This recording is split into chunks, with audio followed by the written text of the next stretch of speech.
Hi everyone, today we will be discussing the movies Sisu and Nobody, one-man veterans against giant armies, in this case, Russians and Nazis. So let's see how they fare in our CinemaJam Versus.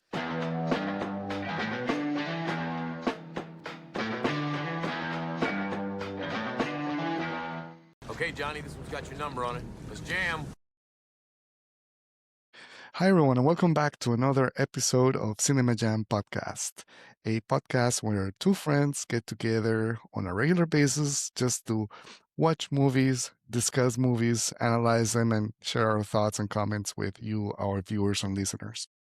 I want to remind everyone that you can find us on all of the main principal streaming platforms. So we are available on YouTube. You can also find us on Spotify, Facebook, Instagram.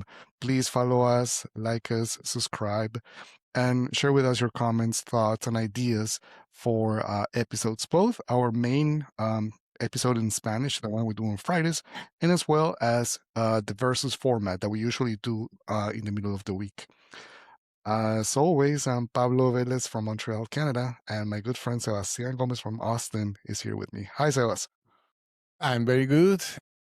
We're going back a little bit to the middle of COVID, 2021, 2022, with different action-packed movies. I'm very curious because Paulo didn't want to watch them. I don't think he ever had them in his radar. So let's find out how these battle rounds are going to go. Exactly. And I just want to remind our viewers that today's format is our versus format. It is a format where Sebastian and I, we nominate movies that either share a similar storyline, script, or background context. And we put both movies through a series of rounds where we try to determine who comes in first, who wins each point in every round. At the end, we tally the points, and then we see who came up first and what movie, if we could, we would delete from the library of filmmaking in the world. So, Sebas, what movies are we gonna talk about tonight? So we're gonna talk. Sorry. So we're gonna be talking about the movies Nobody from 2021, the very interesting Bob Odenkirk movie. This guy was famous for being a comedian, actually, or a drama player. Especially coming from Better Call Saul, Better Call Saul, and Breaking Bad. and Breaking Bad before that, in a very dramatic and kind of funny role. But he was a comedian before that, doing sketch-up comedy and all that in television. And the other one is from 2022 is Sisu, the film by Jean-Marie Helander that we know from that we have discussed before in our holidays specials. Rare Exports. Rare Exports is the movie we discussed about him, and Jorma Tommila is the main actor in this one. That was the father in that movie, so we have discussed his very rough and type of acting. So we're probably going to be talking about that as well today. Perfect. I just picked them because I wanted you to see them. I have discussed them in the past. I was curious what was going to be your reaction, especially in one of them in particular. And there was the topic that both of them got sequels last year, so that's another reason that I had them fresh in my mind. Awesome. So let's get on the versus battle round. So are we good to go? We're going to start with Round one. Okay. So for round one, it's always about the story and the script, Sebas. So I have two ways to phrase my question. I'm gonna do the positive approach first, and then the negative one. The positive approach. Which movie, either Nobody from 2021 or Sisu from 2022, which movie actually kept you hooked from start to finish? like which one kept me more surprised? Is that what you mean? Hooked, like completely Hook, like in the movie, into the movie, Well, excited about them? to be honest, when I first watched both of them, I actually felt that both of them had pretty interesting hooks because they have us, both of them have a very slow revelation of what these guys are doing. I mean, they start very mundane jobs. One of them is basically an accountant, and the other one is a miner. And you never suspect, the little by little background that they're revealing about it. So I will actually, if you phrase it like that, I will probably tie both of them. So let me phrase it. Let me ask you Like the second question, okay? the second approach to the question, the negative approach. Was there a movie, either of the movies, that made you check your watch and see how much time was left? Like, was there any movie that dragged on a little and you were like, "Oh my god, when is this going to end?" Not well. In rewatching it, nobody made me check the timer. Sisu never did it, and I have watched it a couple of, no, actually 3 or 4 times. But in nobody, I knew what it was coming, so I kind of like, I was thinking about the skipping to certain parts because I knew they were coming. So like, okay, or in this part I didn't like, and also, things like that. So I guess nobody will be the one that made me think about the time a little bit more. Yeah. And I mean, both movies are not. I mean, are they long? No, they're not. They're Nobody not. is an hour and a half, and Sisu an hour and 31 minutes. Yeah, No, that was an advantage. No, yeah, both of them are. Yeah, exactly I 91 and 92 minutes. Yeah. What I in your case? I want to give this point to Sisu. Like, overall, it kept me more hooked from start to finish. Plus, nobody at some point in the movie, like, all the build up to the last battle in the office, like, that dragged a little. That Yeah. was and I don't know. They used to do much, like, this movie, like these songs and soundtrack. We can talk about that later. Mm. But I would definitely give the point overall to Sisu. Yeah, and the introduction of certain characters is kind of dragging as well, like pretty obvious. Like the bad character, basically, when they introduce him, is like I All right, didn't felt anything about him. Okay, let's move let's on go to with round two. there you go. Round 2. Nice. So round two. This one is a more straightforward question. Is about the characters and acting. So both movies, like you said at the beginning, Sebas, are like one man armies, or one like a one man show. Actually, who stole the show? Who stole the show?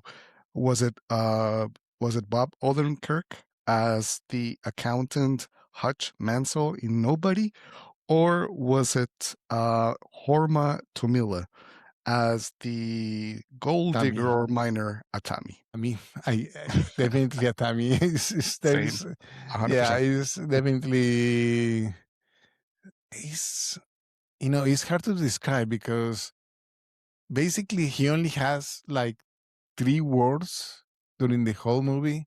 At the end, At the end, exactly. I the was surprised last because I was, scene. yeah, when I was watching the whole movie. Well, when I was rewatching it, I like, isn't it? Has he ever spoken anything? I mean, he speaks like whispers to the dog, to tell him run away, but we don't hear that, so we know he can talk. But yeah, he never talks, not even to the woman, not even to the bad guys. I was surprised how mute he was. And that actually gave an edge to the character. I was super surprised.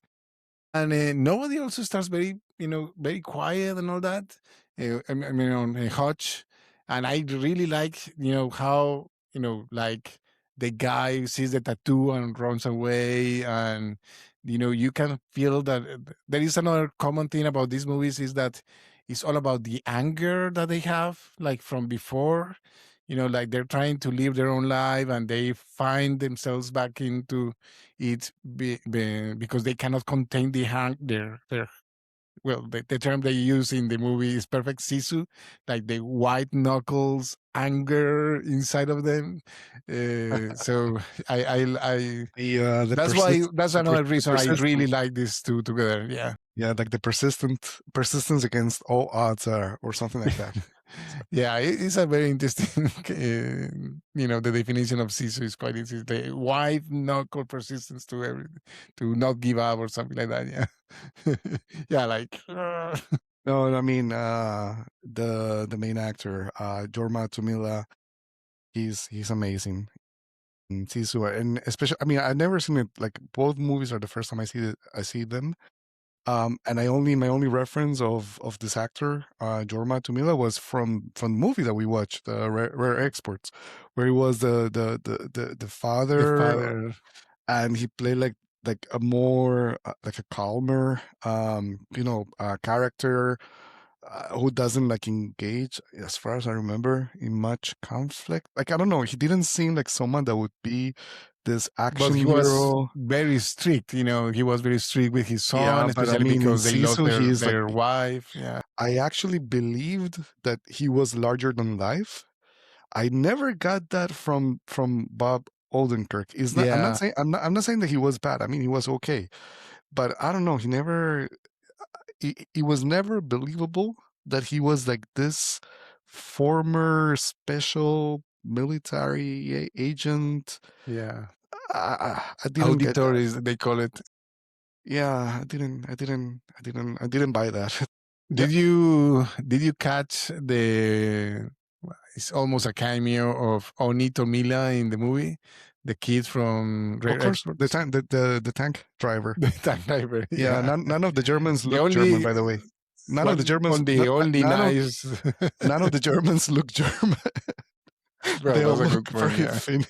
They'll look very Finnish, but like from Finland. So, anyways, Let's so go with let's round. move on. Yeah, let's move on. So, round three. Round three is about visuals and direction, meaning the directors. In the case of Nobody, the director is Ilya Naishuller, and as Sebastian said before, someone who's related to the John Wick movie, so like an action movie type of director. In Sisu, the director is Halmari Helander. He was also the director, right, over Experts. Yes. Mhm. Okay, cool. So that's the other reference that we have. Now, my question to you, Sebas, is which movie actually looks like super, like which movie looks the coolest, and which one do you think, like 20 years from now, people will say, hey, this movie is still relevant, this still looks good? Uh, I have to give it to Sisu as well. It's Of pretty hard. course. Yeah, it's when we talk about it, remind me a little bit, what a troll. That they film in those panoramic views. Though I mean, a beautiful landscape with Yes. nothing in there, only this guy and his pickaxe, or running away in the basically. I don't know. It's like what do you call that? This is a para. ¿Cómo se dice páramo en inglés? Oh, maybe it's like, Uh, a moor or a moorland in Mhm. the north of Finland. I mean, he's basically in the wasteland of Finland. Is impressive, and I mean, we're gonna talk about later, like memorable moments. But when he arrives to the towns, and one of them is in complete fire. I mean, you can tell this is a CGI, but I was surprised how believable it still looked today. And yeah, I I completely agree. There's though an advantage. Sisu is a historical movie, so it's a movie about the German invasion of Finland during the Second World War, or better, like the retreat, once like Russia was invading Germany at the end of the World War, and in that retreat is when this German army or SS regiment, runs into this guy, into let's call him Sisu. And at the beginning, they say that they applied the scorched Scorch. earth, basically, Exactly. so So they're they're killing everyone that they and see. burning everything down to the Yeah, ground. So it's a movie, since it's a historical movie, they don't need to worry about being like accurate in the future. It's kind of like when we did the analysis of the westerns, like that is a genre that is timeless. And then movies about the Second World War, when they're well done, they can also stand the test of time. Nobody is a modern movie, is one where you see people with with cell phones and taking buses and like living in the city, in the suburbs. Like eventually it's going to age and it's not as cool. I mean, it's the suburbs. It's mainly I between think a house, an the suburbs office. from Philadelphia or something like that. Like I don't even know what city is like the most anonymous city ever. There are like no points of interest, like No no point of references. reference. Yeah, Exactly, points of reference better, thanks. And so it's really like same as Nobody was the character. This is like Nobody's city, like yeah. whatever. So yeah, I agree. Let's give the point to Sisu. Okay, let's go then to round. Round 4. So round 4, as the music of our round intro tells us, is all about the vibe, the soundtrack, and the musical vibe of the movie.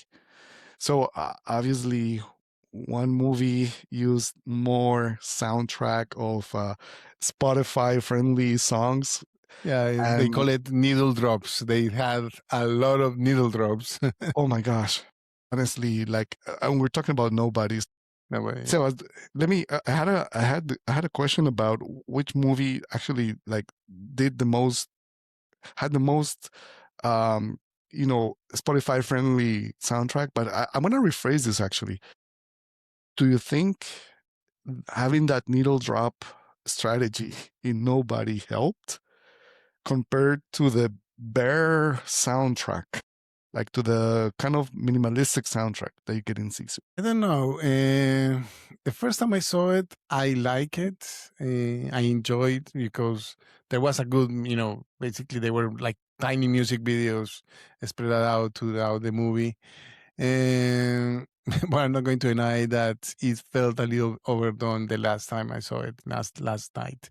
And some of them have, specific themes that are part of the movie, but most of the time they were pretty obvious. Like especially at the last one, I forgot the name of the song they were playing when they do when the father and the two brothers are basically killing the Russian army of mafia, the Russian mafia. So, but yeah, I mean, it's part of the style, but I don't They know if overdo you can it. say They is they the overdo it.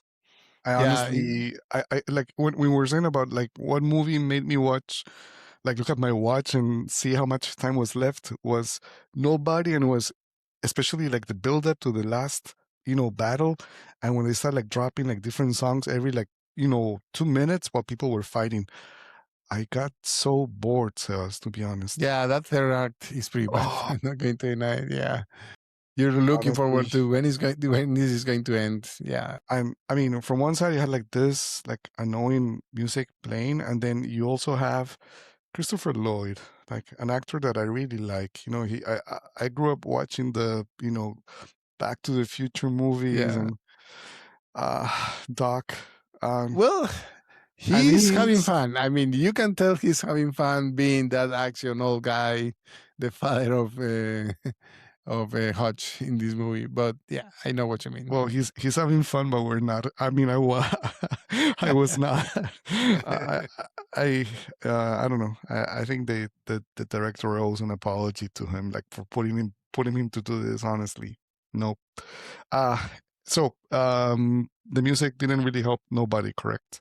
Yeah. I Okay. mean, it's fine, but yeah, it's not as atmospheric or like So on point as in Sisu. Yeah, exactly. So that was my follow up. So do you think the approach yeah, in it's Sisu? Okay, yeah, perfect. yeah. That was better handled. Let's give the point to Sisu. Okay, then next. Round 5 is about memorable moments. So I'm gonna ask you, Sebas. Tell me from each movie, what was the standout moment, and which one do you think is the one that you would remember the most in the future when you tell someone, "Hey, this is the best movie about a one-man army"? So in Sisu, basically the first fight I think is pretty good, and his escape from the hanging I think is also pretty impressive. It's like, okay, that's a tough guy. That's a guy It's the willing to do everything to survive. Yeah. is the goriest scene I've seen in a long I think we time. have to describe it basically. Go for it. Yeah. So we haven't really talked about the story of the movie. So basically, this guy is living in the moorlands, in the wasteland of Finland, looking for gold. He finds a big vein of gold, and they show him like probably, I don't know, 2 kilos or something like that, like a full or even more. I mean, it was pretty big bags full of gold, and he starts to go to a city to exchange it for money. And in the way, he finds a group of Nazis that are running away, and these guys are, you can tell they are pretty bad guys. They have a truck full of women, basically, and to do things to them. They have you can tell they have been killing anyone that they see, and for some reason they decide to let him go, but because they know there is another group of Nazis behind them that are gonna take care of him, and this guy takes basically care of them. And then we start the group of Nazis in the tank and the trucks decide to go follow him because they realize he have gold, and they start basically, it's a chase through him. So there's a moment where they catch him basically through his dog, and they hang him, and the guy what is, I always forget the name. The Me, character Atami. Atami basically finds, like, when they leave, he's able to hook his leg. He has a wound, and he hooks his leg in a nail in the pole to basically be able to sustain himself, and he's able to escape because another Nazi comes in with an airplane, and that makes the sign where he's hanging up loose. Well, he goes on the run basically to hunt the Nazis, and that's the end of the movie. But the third act, but yeah, it's pretty impressive. It's like it keeps surprising you what is going to happen, because when he starts running, he's in a horse, and then he steps on a landmine, and he survives the landmine, barely survives the landmines, and there is a many chase sequences, very interesting things happening.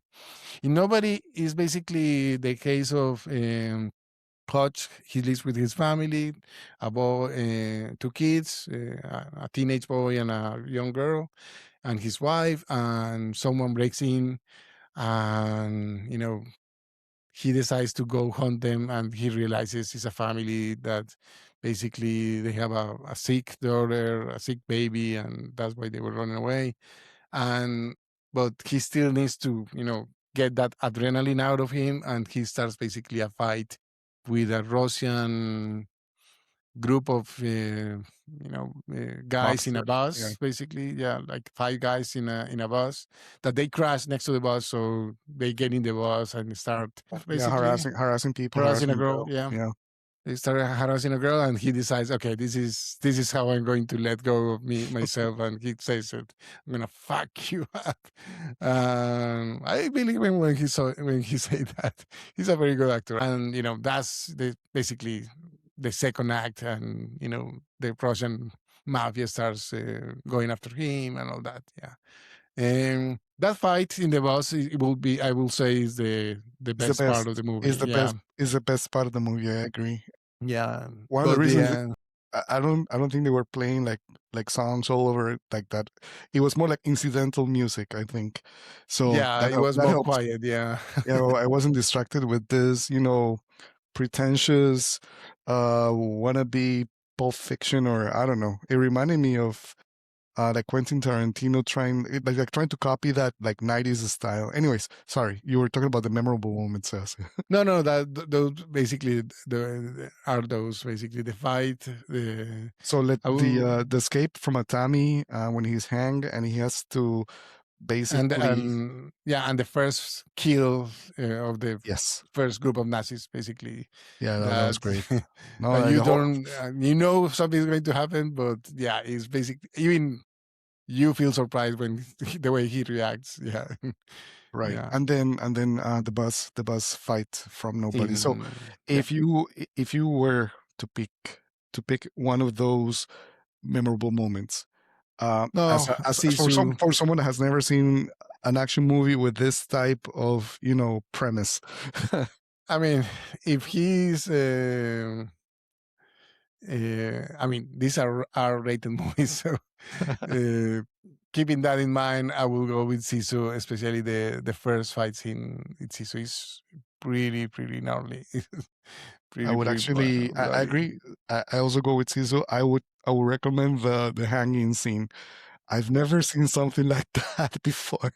That really Yeah, surprised me. That really surprised me. And I've seen some weird movies in my life, but that was very gory. yeah, Very. I think there were still like 40 minutes from that part.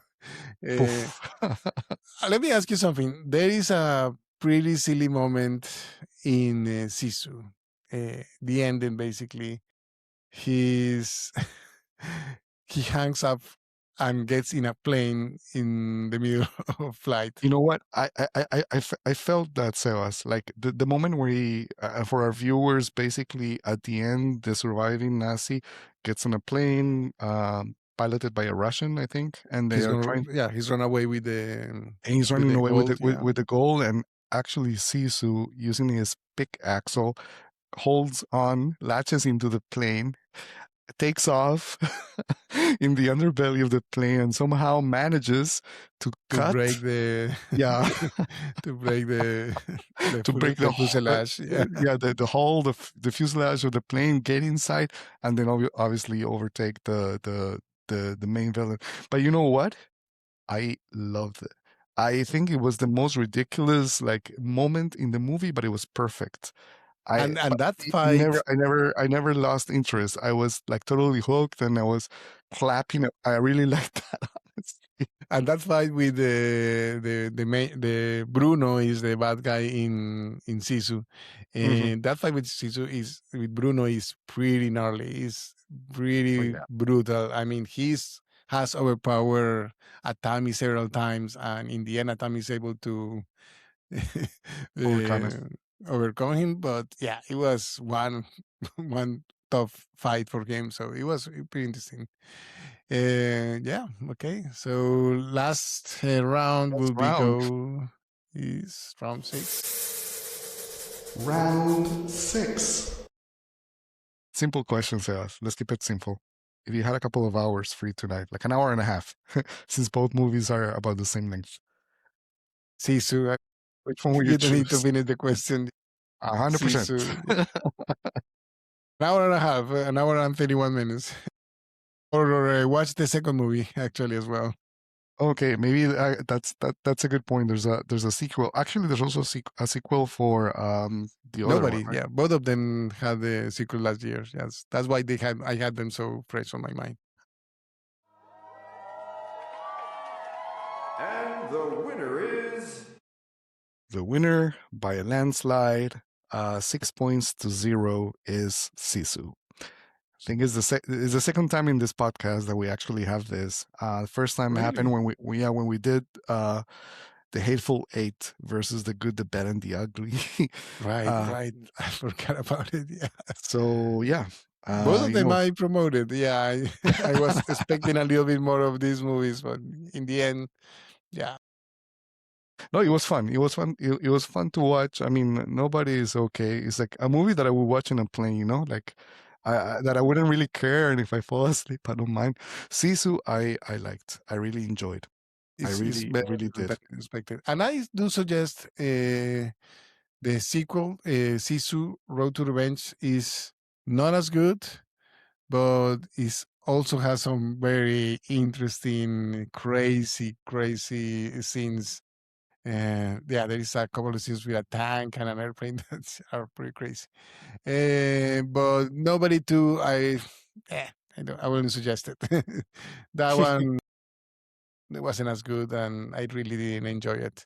Even it has Sharon Stone as the bad guy in that one, but and she's having fun. You can tell she's having fun, but it just didn't go anywhere. It was kind of weird. Yeah. It was. Okay. Thank you, everyone. Thank you. I hope you guys enjoyed the podcast and you enjoyed the two movies. These are, this type of genre became really popular after 2014 with John Wick. Like we went back to that one man army, especially in this case, like or Taken as well. If you go a little bit back, this one guy, senior guy, basically retired guy, that goes into heavy artillery mode, and It's also like I was thinking about Charles Bronson and Death Wish, I was thinking about having one of those actually. or yeah, I There mean is that's the vigilante. I mean it's different because it's not I mean nobody. It is a suburban movie. It's an urban movie. The other one is not. So it might be the closest, but it's not the same. But I mean I guess the seminal I think one it's man close enough. army. Yeah. Yeah, it's definitely Death Wish. And there is no. I mean, one of the ones that I was thinking of proposing is uh, with Michael Caine. He also did one that is similar to that Dead Wish. Like one guy, a father that goes fighting with the with the bands in the neighborhoods, and so Michael Caine does that one. I don't remember the name right now, but Mhm. that's one I thought maybe we can watch it. I haven't watched both. I mean, I haven't watched Dead Wish in forever, and I haven't watched the Michael Caine one, but maybe that's one for the future to think about it. For the future, but not for next week. I already Not for have. next week. I Do I, you already I, have? I Yeah, already go have the ahead. movies. Should I introduce them now? Yeah, let's go ahead. Yeah. Okay, so we're doing a bit of a of a switch in terms of theme and yeah, overall style of movies. On one side, we're going back to the late 80s and then late 90s. Two movies about insects. Insects. Okay. What are you going to watch? Mimic No, we're and gonna no. watch Okay. first. I mean, first not. The first movie is gonna be Slugs from 1988. The one from James Gunn? Uh, No, no, that's it's not the James Gunn. No, this is an old, obscure late 80s horror movie that I used to find in VHS tapes when we used to live in Colombia, okay. Oh boy, and I used to bore friends watching this. the 1988. Exactly. Okay, It's a movie about slugs. okay. Killer slugs. We're gonna have a blast. It is the best. And then the other one is a movie that I've always been really scared of. It's called They Nest. It's from 1999. Sometimes it says 2000. Like if you look it up in IMDb, it's 2000. Elsewhere it says 1999. A movie from Ellery Elkian. I mean, there's not really like anyone like known in the stars, but it's a movie about cockroaches. Boy, oh, okay. So it's my primal fear, or actually what I really don't like. So yeah, it's gonna be an interesting battle. Well, maybe in the future we can do arachnophobia. That's my primal fear. So There you go. okay. Thank you, everyone. As Pablo mentioned at the beginning, please subscribe, like, review the podcast, give us 5 stars. That helps us a lot in your favorite podcast platform. We're also in YouTube and Instagram and Facebook, where you can find shorts and the main video podcast. And until next time, keep jamming about movies. Until next time, thanks everyone.